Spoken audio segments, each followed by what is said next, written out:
Hey guys, Mizzy here from our weekly, and today we're going to be taking a look at the Shipyard. I've been writing a lot of different previews and guides and stuff like that, some video formatted, but a lot on the website as well. But one thing I actually haven't covered yet in the videos themselves is this Shipyard, and the Shipyard is going to be the big Garrison part of 6.2. So let's go ahead and take a look at the Shipyard here. As you can see, we're in the Shipyard. For the Alliance, it'll be just northwest of your garrison. There's a new path that you can go to your garrison, or of course to your shipyard. And if you look at the shipyard interface, it'll look a lot like the follower interface, but of course slightly different. So I've completed the mission. I believe the chance was 90% for it to succeed. And basically, if your ships fail, if they fail the mission, there's a 50% chance that they will be destroyed. So that's the first thing to keep in mind. So let's go ahead and complete it. And, it's 100%, so that's good. No ships lost. And they got 1,000 experience from the quest and the mission. And the mission reward was the Belful leather girdle. Now this is just one of the possible rewards from Naval Missions, and it's a bind to account item. So if you've seen the Belful, not the Belful, the Apexis Crystal preview guide on the website, you'll see that you'll now have these tokens in Tanaan Jungle. Now the ones that you loot in Tanaan and can buy for 5,000 Apexis Crystals are just soulbound. You can't trade them to other characters. They're just for that character that bought them. However, the shipyard allows you to actually earn those tokens, which then are, as you can see, leather, cloth, mail, or plate, and so you can send them to other alts. In this case, obviously, we're not going to do anything with them, but this is one of the rewards. So let's go ahead and check out the naval map. As you can see, there are different types. There's the treasure type, which you will need to complete 25 of currently on the PTR to get a level 3 shipyard.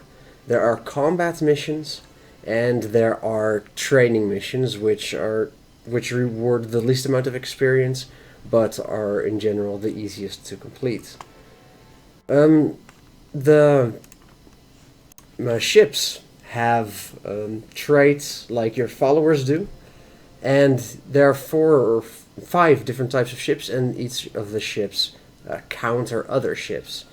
In this case, let's take the submarine. The submarine counters carriers, and the destroyer counters submarines. So as you can see, you'll need all 5, or rather all 4, because the transport doesn't really do much. 4 types of ships to have an effective fleet and to be able to complete all the naval missions that you can get.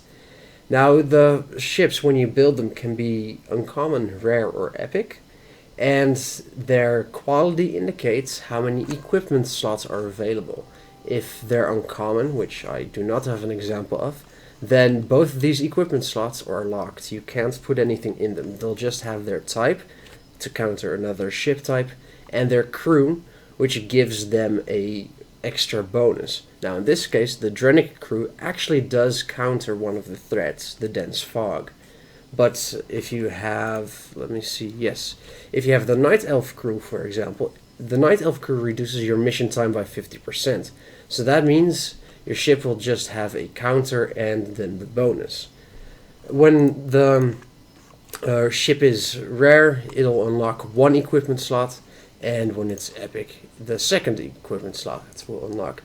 Now you need equipment to counter the different types of threats to your ships, just like you have timed battle, minion battles and stuff like that from your regular followers. You'll also have these threats to counter for your ships. So as you can see, you'll be able to see at the top of the UI which threats your ships can actually counter. which is the same now with your follower interface as well. I personally don't use the normal UI anymore for that, but I do believe you can still see that. So here you have the battleship, carrier, destroyer, all those things, but then you also have an evasive threat, a first strike threat, a mine layer threat. As you can see, there are a bunch more: dense fog, icy water, stormy weather. And to be able to counter them, you need to put items, equipment, in your equipment slots. Now in this case, my ram's belly, it's a transport, so maybe not the greatest example.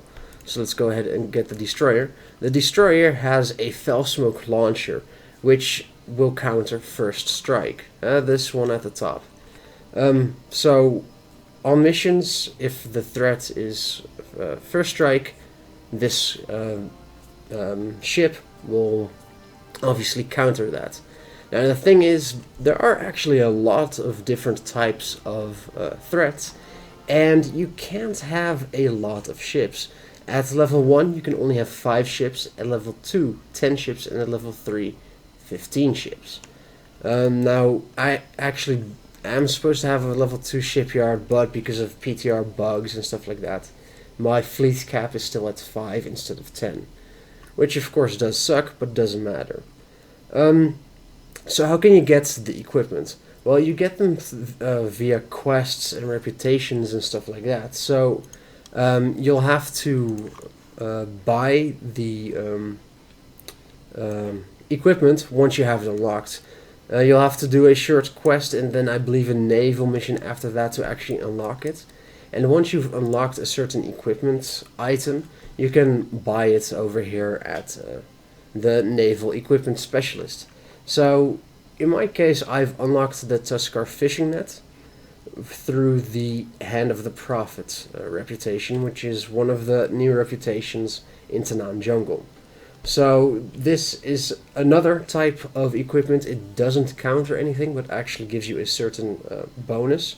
In this case, if the ship that has the Tuskar fishing net equipped succeeds in his mission, you'll get some fish from that as well. So you'll have that as an extra bonus. But the first one you'll encounter, and again because of bugs I don't have it now, the first one you'll unlock during your introductory missions for the shipyard is the blast furnace.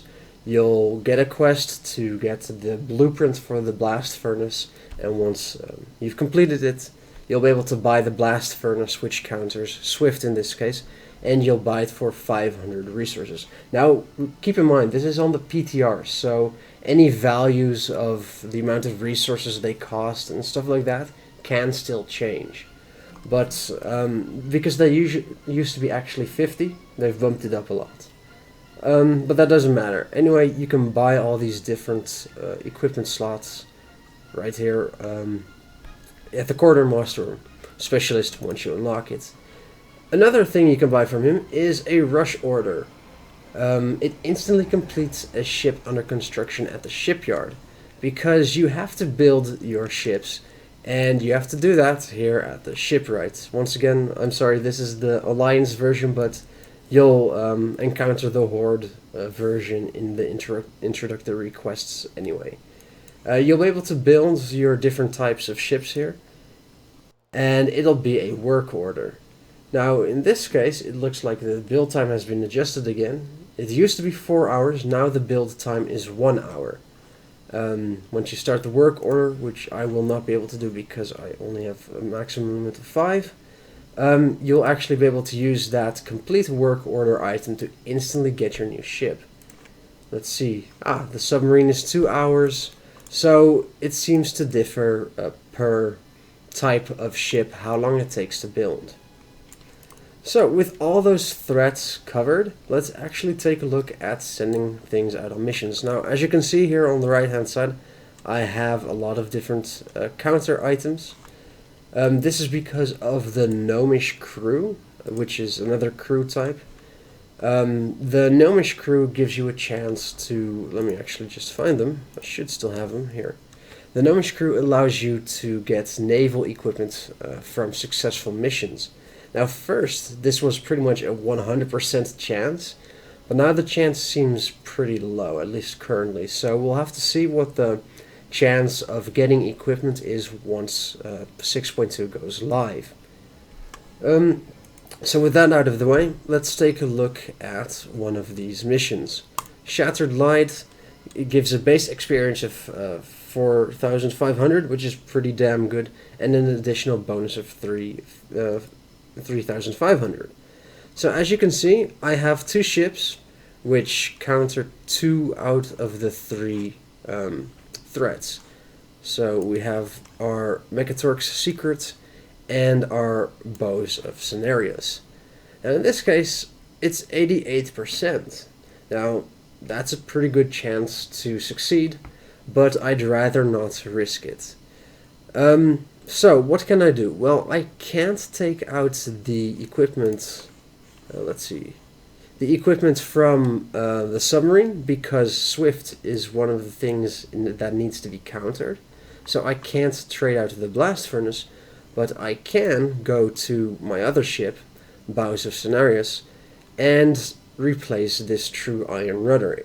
This currently counters evasive, but what I need to counter is icy water. Now luckily I still have one of the items left for that, which is the ice cutter. As you can see, ice cutter counters icy water, so just right click and click on the item slot or the equipment slot that you want to replace. Are you sure you want to equip it? Yes. Now let's go back to our mission, and there we go. Now that we have all the threats countered, they can be sent on a mission that takes an entire day and costs 100 oil.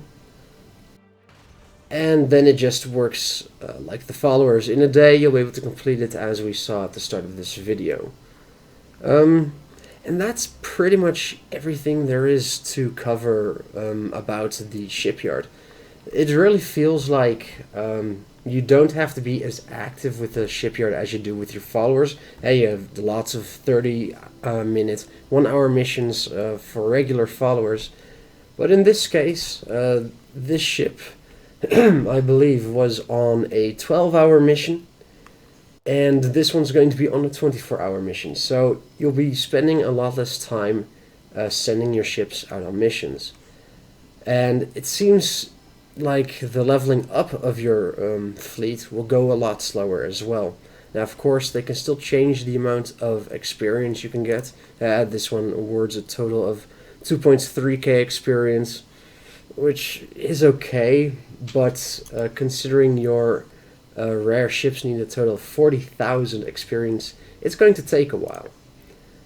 I think, so once again, I think that's everything covered as far as the shipyard goes. For more details, you can check out our 6.2 overviews. We've been very busy with those the last month and a half. And one of the previews, of course, that we have is the shipyard preview, in which you can read all the introduction of how to obtain the shipyard, how you can, how your fleet works, and of course everything on the threats and missions. So, 6.2 is pretty close. My guess is that it'll drop on the 23rd/24th for the EU. But who knows? It might take an extra week or two for them to complete stuff, because not everything is working completely 100% yet. If you have any questions regarding the shipyard or anything else for the 6.2 patch, let me know in the comments so I can answer them to the best of my knowledge. If you like this video, please comment, subscribe, click on the like button. And of course, check us out on the website, wowweekly.net. You can follow us on Facebook at facebook.com/wowweekly or on Twitter at twitter.com/bbmezzy, so you can keep up with when written content comes out as well. So, I'm Mezzy, thanks for watching, and I'll see you again next time.